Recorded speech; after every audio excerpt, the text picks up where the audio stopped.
Are you able to see the hummingbird at the top of the trellis? Towards the center of my screen. He's right at the end of the trellis. The birds love landing on the tomato cages and on the bean trellises. They just sit up there and spy and look around. A lot of times they're looking for bugs, and they are so wonderful to have in the garden. I don't have tomato hornworms in my garden anymore because I have bluebirds that love to eat them. This was the 20th week of 2023. I don't know about your kids, but mine still love dressing up in costumes. Just 2 weeks ago, they wore Revolutionary costumes to Mount Vernon for Revolutionary Weekend. And this past Sunday morning, my youngest came down dressed in a little costume, and she wanted to make waffles for breakfast. So I supervised her doing that. I've gotten a lot better with age, with letting the kids do what they want in the kitchen more. I tended to used to be very clean and organized, and I didn't want to mess. And I've learned the importance of growing out of that and letting them experiment and come into their own in their cooking skills. So it was delicious, and anything with blueberry syrup is my favorite. So that's what we had with our breakfast a few different mornings this week. Over the last 4 to 6 weeks, my husband's been experimenting and trying a few different inverters. And this week he did some rewiring, and Tuesday evening he took our inverters down off the wall in the garage and turned us back onto grid power. And we were only going to be on grid power for a day or two because new inverters were coming that he was going to hook up. So Tuesday evening we went to grid power.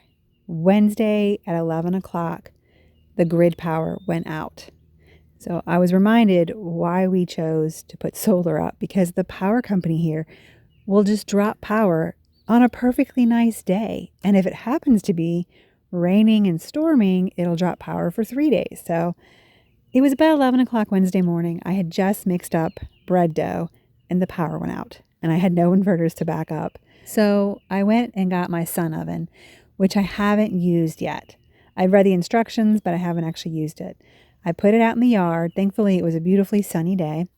I let it warm up, and then when the bread dough was ready, I was able to fit 3 of my 4 loaves on my 4x8 pans in the sun oven for them to bake. And I realized pretty quickly this probably wasn't going to work out because it wasn't really getting very close to 300 degrees. It got pretty close, but it never went above 300 degrees in the oven. So that turned into a flop, that all those bread loaves were wasted. The chickens and dogs enjoyed them though.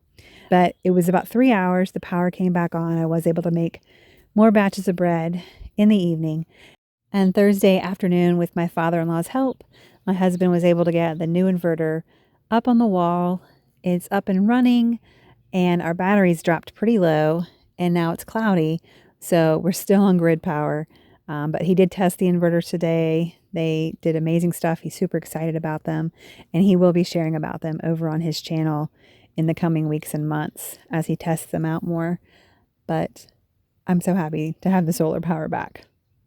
We found 2 new nests this week. This one you see right now is a lizard nest, and those are lizard eggs. Don't they look cute? They're actually very small. And when I showed them to my daughter the first time, she said, they just look like croc eggs. Well, she watches a lot of the Irwins, and you know, lizards are related to crocodiles, so it makes sense that their eggs would look the same. One morning this week, we all went out before breakfast and thinned our peach trees. Now, this is an odd task because it seems wasteful, and you almost don't want to do it because you see all these gorgeous peaches that are growing on your tree. But you realize that if you let them keep growing like that, every peach that touches another peach is going to rot because their skins are soft, and so the pressure of them growing together and touching makes both peaches rot.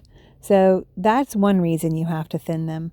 And another reason that we found out is if you let the trees bear too much fruit in one year, then the next year they'll bear very little because it's so much effort that it has to put into growing. So a few years ago, we let them grow a whole lot, and the branches were so weighed down that my husband was putting supports under them to help keep them from breaking. But the following year after that, the trees put off almost nothing.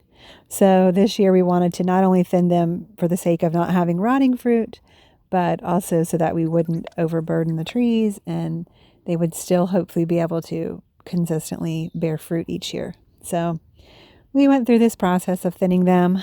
We throw as many as we can into a 5-gallon bucket and take them down to the chickens to enjoy, but the rest just fall on the ground. And we did happen to find this cute little bird nest in the peach tree.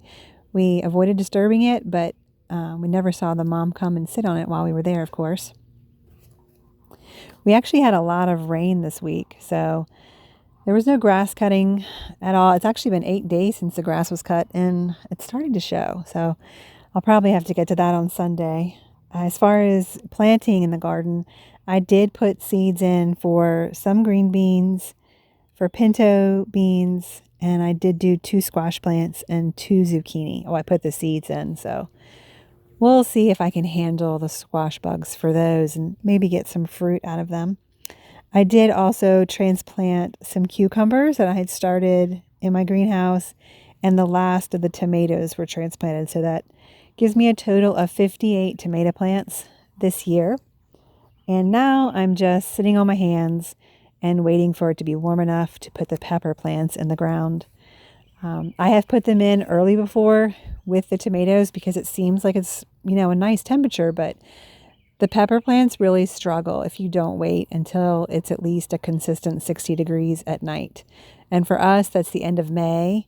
And that's also when we put our sweet potato slips in the ground because they like it really warm also. So there are still a few more things I'll be putting in before May is over. And then also in June, I will be starting some brassica seeds for the fall. I don't remember which ones they are. I think it's the Brussels sprouts that have to be started really early so they can grow and produce before winter hits. But that's it so far for this week. It's been nice and relaxing. Like I said, we got a whole lot of rain this week, so I haven't really had to water anything except the transplants and the few seedlings I put in. Some tomato plants did get knocked over. My chamomile plant got knocked over, but I have still been harvesting hundreds of flowers from that. It has not slowed it down from producing at all. The strawberries are still coming in delicious. I haven't even checked the blueberries this week, but they wouldn't be ripe yet anyway, but they are growing. And I'm so glad that Sabbath's here. I've made chili and sourdough bread. Probably have some guacamole and chips to go with it and a spinach and lettuce salad. And we will enjoy visiting with friends and enjoying a day of rest. I hope that your upcoming week is pleasant and I hope that it's blessed. And wherever you are and whatever you're doing, I hope you remember to live joyfully.